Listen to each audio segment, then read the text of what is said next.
शून्य सीट पाती है वो समाजवादी पार्टी के संग अगला चुनाव लड़ती है 10 और सीधे सीधे डबल डिजिट में आ जाती है, 10 सीटें पा जाती है, बल्कि जिसके संग मिलकर लड़ती है उसके पास आधी सीटें रह जाती जितनी उसकी थी।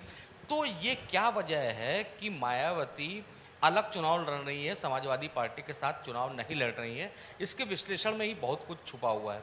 देखिए, जब 19 का चुनाव हुआ था उसमें हुआ ये था कि जो सपा का वोटर था उसने बीएसपी के प्रत्याशी को वोट किया, लेकिन जो बीएसपी का वोटर था उसने समाजवादी पार्टी के प्रत्याशी को वोट नहीं किया, उसने बीजेपी को जाके वोट किया। और जो मायावती का उत्तर प्रदेश में वोट हुआ करता था 20% का करीब, वो घट के 12-13% पहुंच गया।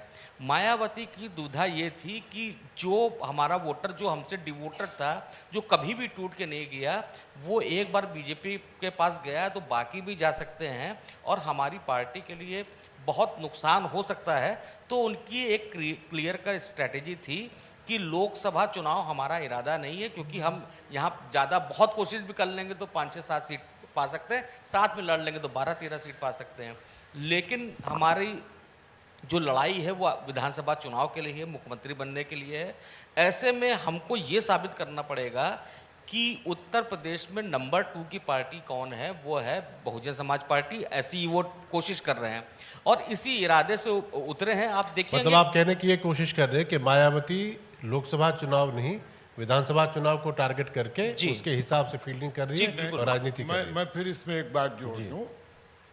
मायावती बेसिक कोशिश ये कर रही कि जो हमारा वोट बैंक हमसे छिटक करके बीजेपी के पास चला गया है या अन्य जगह चला गया है, हमारा वोट बैंक फिर वापस आ जाए, राजनीति हम आगे भी कर रहे हैं। नमन, जिसमें आकाश आनंद के आने से कुछ पार्टी में जान आएगी क्या?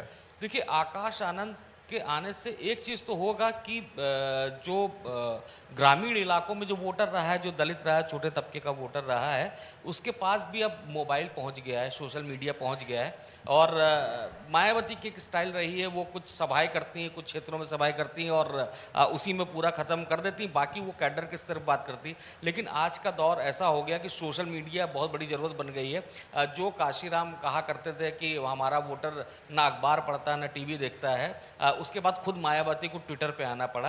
तो आकाश आनंद के आने से एक तो चीज़ हुई है कि जो नया वोटर था, जो एक तो जो बड़े वोटर है, जो सीनियर, जो लगातार मायावती को वोट देते आए, उनके नज़र में था कि जो बाबा साहब का मिशन लेके काशीराम और मायावती चल रहे थे उनके साथ थे। लेकिन जो नया वोटर था उसको कोई चेहरा नहीं दिख रहा था कि हम किसको मान के वोट दें, या वो जब मोबाइल खोलता था तो उसको बसपा की बात नहीं दिखती थी।